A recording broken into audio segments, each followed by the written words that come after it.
How gonna dance? What comes in your mind ukiona chaka hii? Acha tu nikufa maskini bro. Mpatana na hiyo story watu waliona na uchi kweli? Ama pia nyinyi mna connection? Obviously.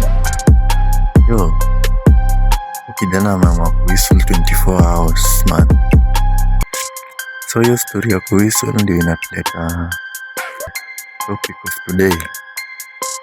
Whistler. Story ya Whistler kundani man. Kwa common sana hii. Huwezi imagine unavunja shingo juu ya Whistler alafu unapani Super Metro jam. Na hiyo kitu katisia mbaya. So hiyo story ya Whistler man, kila gari imeamua kuweka Whistler. Nimeona wana nini? Wana di Phenomenal limekutia Whistler man. At this point naonanga kuna gari ziufa. Kuna gari zinafaa kuwekwa Whistler na kuna gari hazifai kuwekwa Whistler. Kuna gari tu big. Ndio kama hapo Emba ukiniwekea gari kama Heartless Whistler hiyo iko bie. Ukiniwekea lakini sasa tukuje upate Matrix iko na Whistler man. Hiyo yuzingiana. Kuna gari ilikuwa big kama G-Unit. Ile G-Unit iliendanga wapi? Gari kama G-Unit sasa ukiweka Whistler inakaaje?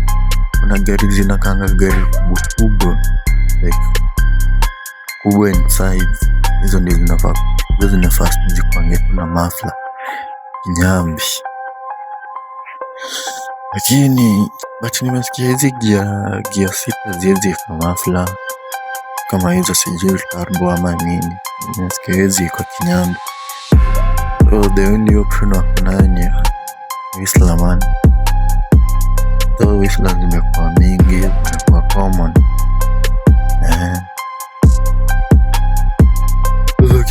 Gari saa ziko kinyambi na kinyambi saa hii ndio zina stand out.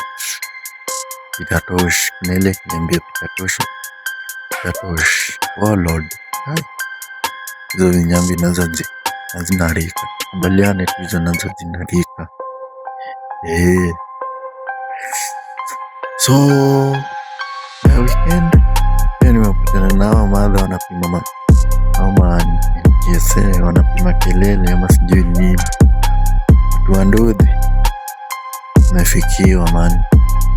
Umefikinyambi we jua.